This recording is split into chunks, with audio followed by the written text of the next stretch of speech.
Mr. Speaker, born in the 1920s, he grew up in the Depression of the 1930s, poor, just like many American children in the rural areas. Fresh vegetables were grown in the family garden behind the small frame house, and his mother made sandwiches for school out of homemade bread. Store-bought bread was for the rich. He grew up belonging to the Boy Scouts, playing the trumpet in high school band, raising rabbits and bees, church on most Sundays. In 1944, this 18-year-old country boy that had never been more than 50 miles from home finally found himself going through basic training in the United States Army at Camp Walters, Texas. After that, he rode the train with hundreds of other American GIs, mostly teenagers really, to New York City for the ocean trip on a cramped Liberty ship to fight in the Great World War II. As a soldier in the 7th Army, he went from France on to survive the Battle of the Bulge and through the cities of Aachen, Stuttgart, Cologne, and Bonn. And as a teenager, he saw the concentration camps and the victims of the Nazis. He saw incredible numbers of other teenage Americans buried in graves throughout France. A sobering monument to those soldiers is at Normandy. After Germany surrendered, Tech Sergeant Virgil went back to Fort Hood, Texas, to be re-equipped for the invasion of Japan. And on a train to Seattle, he was supposed to be sent to the South Pacific, but he learned when he arrived in Seattle that Japan had surrendered. So he was ordered back to Fort Hood, Texas.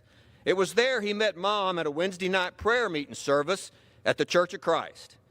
It's only been in the last 10 or 15 years that this GI, my father, began to talk about World War II. He still will not say much, except he does say that young Americans are still buried in France, and they are the heroes. After the war, he opened a DX service station where he pumped gas, sold tires, fixed cars, began a family. Deciding he needed to go to college, he moved to West Texas and enrolled in a small Christian college called Abilene Christian College. He and his wife and his 2 small children lived in an old converted Army barracks with other such families. And he supported us by working nights at KRBC radio and climbing telephone poles for Maul Bell, later known as Southwestern Bell. He finished college, became an engineer, worked over 40 years at Southwestern Bell Telephone Company in Houston, Texas. He turned down a promotion to transfer to New York City because it wasn't Texas, and he said it was no place to raise a family. Dad instilled in my sister and me the values of being a neighbor, loving our country, loving our heritage, and trusting in the good Lord. He still gets mad at the East Coast media. He flies the flag on holidays, he goes to church on Sunday, and he takes Mom out to eat almost every Friday night. He stands in the front yard and talks to his neighbors, and he can still fix anything. He mowed his own grass until he was 90 years of age, and you better believe he has a strong opinion on politics and world events. He gives plenty of advice to all people, including me, usually at 5:30 in the morning. He has 2 computers in his home office. He sends emails to hundreds of his buddies all over the world. And Dad and Mom still live in Houston, not far from where I grew up.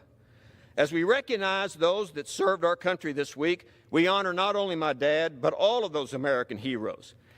Dad is now 93 years of age, and he was one of those individuals. He's the best man I ever met, one of the charter members of the greatest generation, and I hope I turn out like him, the man I admire the most. Virgil, good man, good soldier, good father, and that's plenty for one life. And that's just the way it is.